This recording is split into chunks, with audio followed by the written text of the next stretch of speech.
Hello and welcome to Tarot and Attachment. My name is Erin Smith, and I'm going to be taking you through a week ahead reading for the week of September 16th through the 22nd.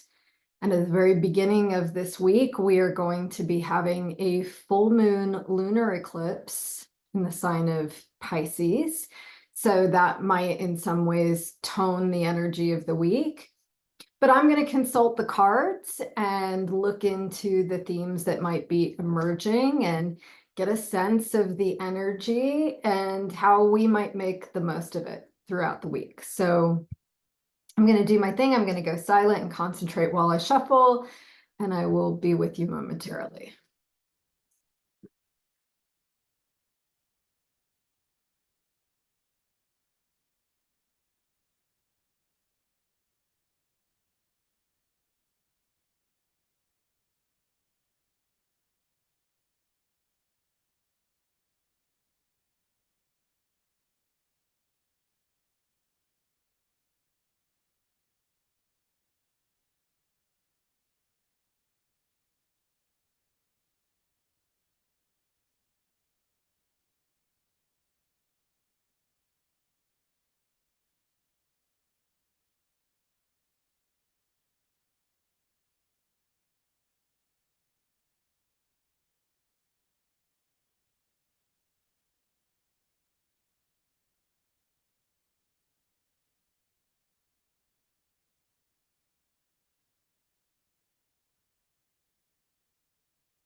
Okay, I'm just going to say a prayer over these cards.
So it's interesting because there are some cards that have been making themselves known as of late.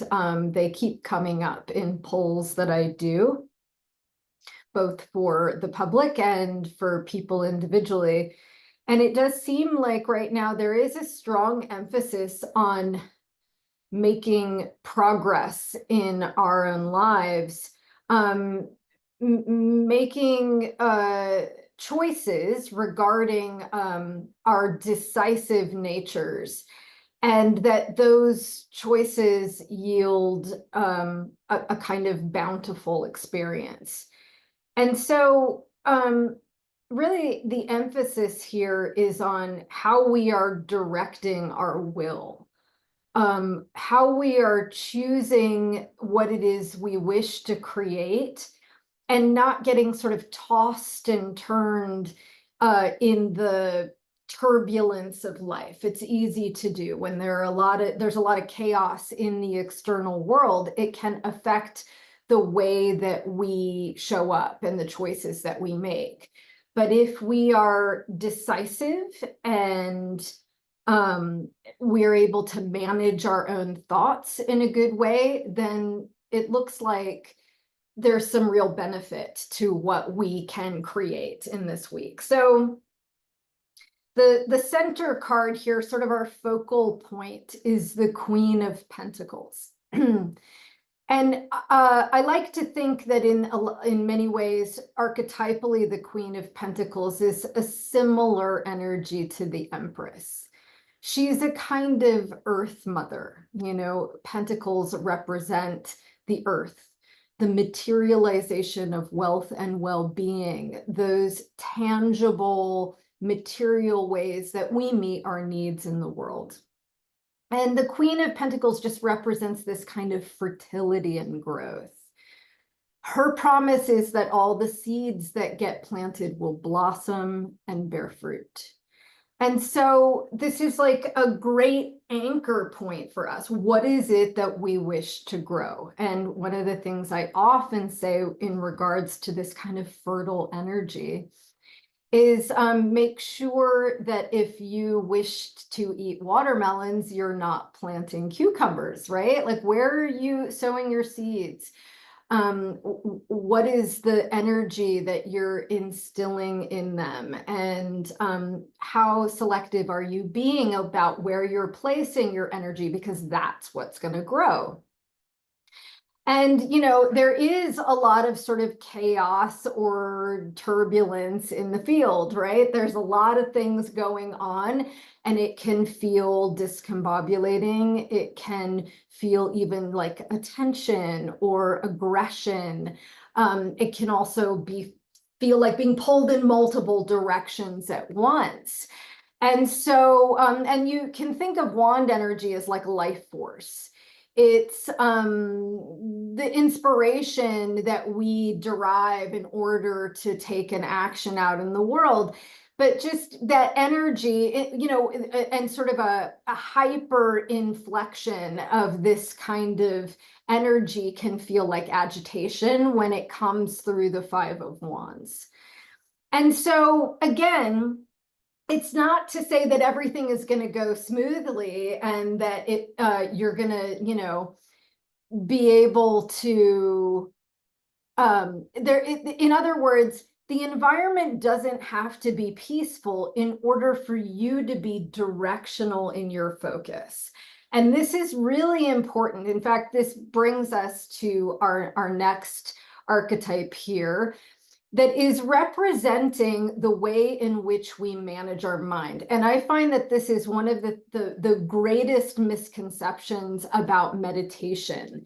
When I talk about meditation, people often say to me, I can't do it because I can't quiet my mind. Now, there may be certain methods of meditation where that is the desired outcome or the objective, but that is not the modality that I was taught and that I practice. In fact, the beauty of the type of meditation that I learned long ago is that you are tracking what is arising and falling in sense space. You're not trying to deliberately create some perfect, peaceful environment and then reside in that space. If there's a lot of busyness in the mind, then that is welcome to be there. And you're either asked to go in and get curious and notice what's going on there, what the words are saying, what the tone of voice is invoking, how that might be affecting somatic sensations in the body. But you're bearing witness to all of it, whatever is, and you're coming into equanimity with it, right? You're in a state of acceptance. This is what's going on, and I'm going to be with it and notice how it shifts and changes and moves, and then I'm even going to stay with it and watch how it falls away. And then some other sensory experience comes into focus. But this is what's so beautiful here. So we don't need things to be quiet and peaceful and still for us to get clear about identifying as the witness, being grounded in this conscious state of noticing what's going on in the external world, noticing what's going on internally, and then being able to practice discernment with our thoughts as a result. So Strength is about taming the beast within. So it's mastering your mind so that your mind doesn't master you. And it's simply stating that not everything our head tells us is helpful or true. And when we're overly identified with our thoughts, it's easy to get tossed around by them. It's easy to get puppeted around in the world by this internal agitation and make choices that are not in our best interest. But if we are in a practice of watching our thoughts, noticing how they affect our internal state, how they affect our perception of the world at large, if we are in this practice, then we are not so quick to react to this sort of external heat. We're able to ask ourselves, do I know that that's true? And is it helpful for me to believe it? And inside of that kind of spaciousness, we're able to choose what are the appropriate actions to take based on what we wish to accomplish. And ultimately, I really do equate strength with meditation, with a practice of meditation, because this is the practice that allows me to have that kind of distance, to not be so reactive, to be able to choose my response in a situation, because I'm not overly identified with my own narratives. I have them, they're not going anywhere, right? I've never been able to completely silence my mind, but I'm able to be in right relationship to it so that I can either use it as a tool, or I'm not being overly governed by it. And so from this place of sort of getting grounded and practicing discernment, then we are able to make choices about how we wish to direct our will. And that's really coming into play here with the chariot. The chariot is literal and figurative forward motion. It is directional, it's powerful. And the implication is that when we drive the vehicle in the direction we wish it to go, that it is a successful outcome. We can achieve something. And ultimately, one of the things that I really love about this archetype or this image is that we do this by remaining in balance, that we are able to hold the tension of the opposites. We are not residing in the darkness, but we're also not grasping for the light, that we can have a foot in both worlds. We can feel the discomfort of our lives, but we can also make choices about where we wish to be and how we wish to show up in the world, and also cultivate a sense of compassion for ourselves when we're lost in the dark and for others who may be there as well. And in this way, in this balanced way, we're able to make real progress in our own lives. We're able to accomplish something through the strength of our will. And of course, that's really being accentuated here with the emperor. The emperor is the highest law in the land. What he decrees is made so. We are being called to assume the throne in our own lives, to know that we have the power, the experience, the stature to make choices, that we can govern our own lives, and that's a powerful position to take, where we are not victims. We have some volition. Again, we can't control all the circumstances. There may be a lot of turbulence in the field, but we can choose how it is that we're going to direct our focus in order to create whatever it is that will be most beneficial for us. So, I'm wishing you a wonderful week, and I hope that you are able to stay grounded and be mindful and take some action on your own behalf and move in the direction that you wish to go. Many blessings.